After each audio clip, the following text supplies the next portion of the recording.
Magandang araw, CCF family. Welcome to Sunday Fast Track, where ask real-life questions and we give you biblical truths. Ako po si Pats Estacio from Big Singles Ministry at kasama po natin ang ating butihing pastor, Pastor Paul De Vera, upang sagutin ang inyong mga katanungan. Magandang araw po, Pastor Paul. Magandang araw din, Pats. Maraming salamat sa iyong katuruan kanina. Kamusta ka?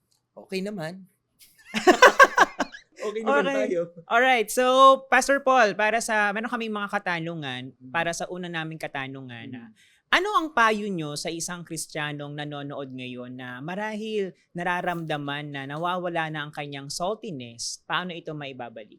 Alam mo, we always go back to ground zero. Sa mga pagkakataon na nararamdaman nating nawawala na yung lasa, nawawala na yung liwanag natin, we go to God in prayer.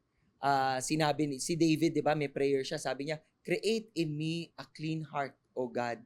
At yun yung dapat nating hingiin sa Panginoon. Kasi doon nag-uumpisa na tayo ay nagiging asin at ilaw. Na talagang, Lord, hayaan mong linisin yung aking puso, yung aking isip. Para walang harang, walang hadlang. At kaya kong magliwanag, kaya kong mag-affect sa ibang tao. Kasi nakadirekta from your word to my life, kitang-kita ng tao na buhay ang Panginoon sa akin. So yun, when you draw near to God in prayer, He will show up and He will really allow for you to experience that times of refreshing. Di ba? At hindi niya yun ipagkakait sa'yo. So lapit lang kay God. Alright, maraming salamat Pastor Paul. Para sa ikalawa naming katanungan, nauso po ngayon sa social media world ang iba't ibang paniniwala na medyo humahalo na sa kultura ng kabataan. Example dito Pastor Paul, manifesting, zodiac sign, etc. At pati na rin ang mga lingwahe na ini-impluwensyahan na rin, no? Tama bang makisakay sa trend upang magamit tong paraan upang mag-reach out sa mga kabataan? Alam mo, napakaganda nung tanong kasi hindi mo naman maiiwasan yung mga bagay na ito sa iyong paligid.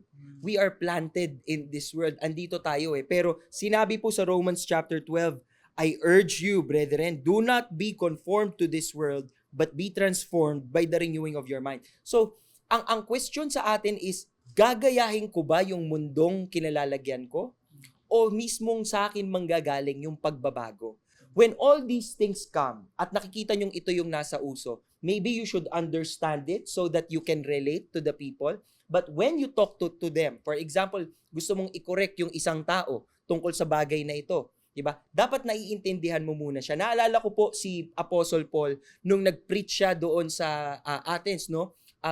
Tiningnan muna niya kung sino yung mga Diyos nila Tapos nung may nakita siya doon to an unknown God, sinabi niya, alam ko, lahat kayo mapagmahal kayo sa mga Diyos ninyo. Pero may isa akong nakita dito, to an unknown God.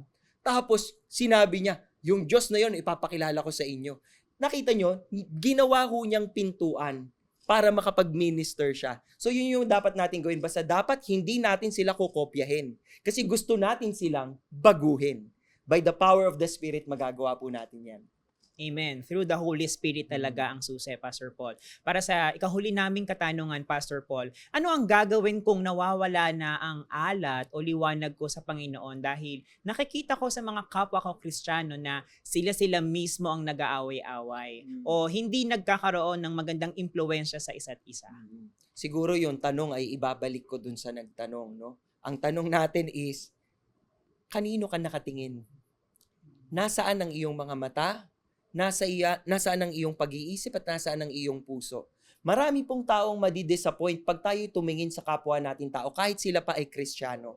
Pero susubukan po natin araw-araw piliin na tumingin sa taas. Meron akong hashtag na pinapauso sa mga post ko. Hashtag tingin sa taas. Kasi pag tumingin ka sa hindi sa taas, hindi sa Panginoon, marami kang mapapansing mali. Marami kang mapapansing hindi consistent. So dapat ang tingin po natin palaging na kay Kristo. Lord, tulungan mo ko na ikaw ang palagi kong titignan at hindi ko susukatin yung ibang tao base sa mga pagkakamaling nakikita ko sa kanila. Pagkus titignan kita at titingin ako sa iyo, hihingi ako, Lord, ano yung pwede kong ibigay sa kanila para malayo ko sila doon sa mga bagay na ginagawa nilang hindi tama. Pag ginawa ho natin yon, we are being salt and light to them. Magagawa nyo lamang po yan kung ang eyes nyo naka-fix kay Jesus. Amen, Pastor Paul. Maraming salamat sa iyong pagsagot sa aming mga katanungan. At kung nais niyo pang mas malaman ang disenyo ng Diyos para sa pamilya at pagtibayin ito, iniimbitahan po namin kayo sa Counterflow Family Conference with the theme of Refresh. Ngayong Sabado, September 21, we have great speakers and surprises na nakahanda para sa inyo. Para sa mas maraming detalye o pagbili ng ticket, visit counterflow.ph. And that's it for CCF Sunday Fast Track. God bless everyone.